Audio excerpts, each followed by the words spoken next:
చాలా అంటే చాలా రుచిగా ఎప్పుడైనా ఇడ్లీలు మిగిలితే ఈ విధంగా రెసిపీ తయారు చేసుకోండి. రాత్రి ఇడ్లీలు మిగిలినా కూడా ఉదయం పూట తయారు చేసిన ఇడ్లీలు మిగిలితే సాయంత్రానికి, రాత్రి మిగిలినవి అయితే ఉదయం పూట ఈ విధంగా రెసిపీ చేసుకోండి. Hello friends, welcome to Andhra kitchen. రాత్రి మిగిలిన ఇడ్లీలతో తయారు చేసుకునే ఈ రెసిపీ కోసం ముందుగా మనం ఉల్లిపాయ కట్ చేసుకొని పక్కన పెట్టేసుకోవాలి.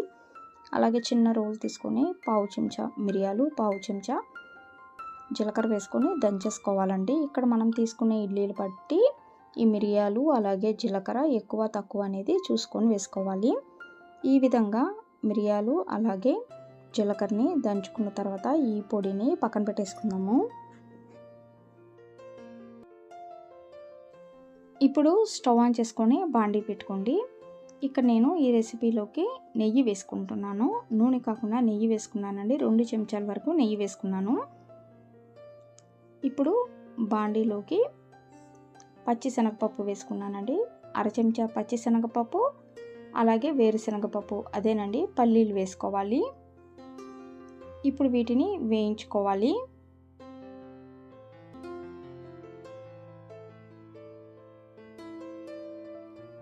ఇవి వేగుతూ ఉన్నప్పుడే ఇందులోకి మళ్ళీ పావు చెంచా వరకు ఆవాలు వేసుకోండి. ఇప్పుడు ఈ ఆవాలు కొంచెం చిటపటలాడాలండి. ఆవాలు చిటపటలాడే వరకు వేయించుకోండి.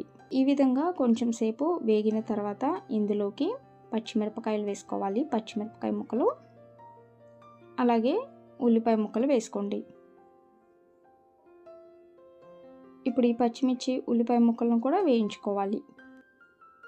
ఇవి వేగుతూ ఉన్నప్పుడే ఇందులోకి ఇంగువ వేసుకోవాలండి. ఇంగువ తప్పనిసరిగా వేసుకోవాలి. ఇంగువ వేసుకొని ఒకసారి కలిపేసుకోండి.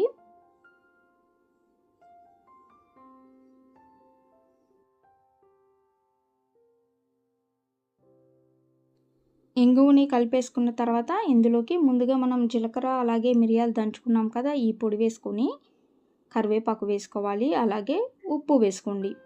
ఉప్పు అనేది ఎక్కువ వేయద్దు, కొంచెం తగ్గించుకొని ఉప్పు వేసుకోండి. ఉప్పు వేసుకొని మళ్ళీ ఒకసారి బాగా కలుపుకోవాలి.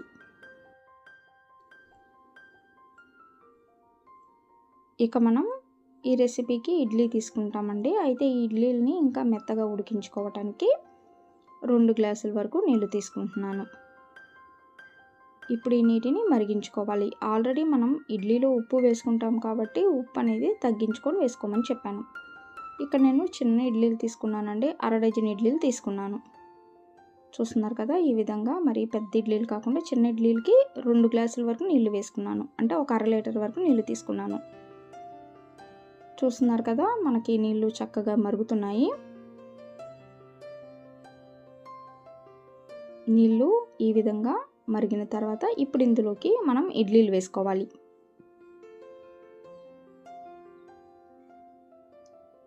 అర డజన్ ఇడ్లీలు మొత్తం వేసేసుకొని 1 నిమిషం పాటు లో ఫ్లేమ్లో ఉడికించుకోవాలండి.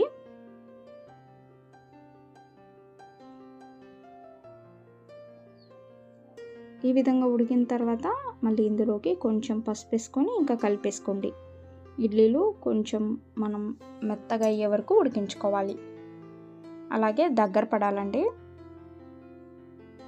ఈ విధంగా దగ్గర పడితే మనం ఇక్కడ ఇడ్లీతో పొంగల్ అనేది తయారు చేసుకుంటున్నామండి. ఇడ్లీ పొంగల్. ఇప్పుడు ఇందులోకి మళ్ళీ ఇంకొంచెం నెయ్యి వేసుకోండి.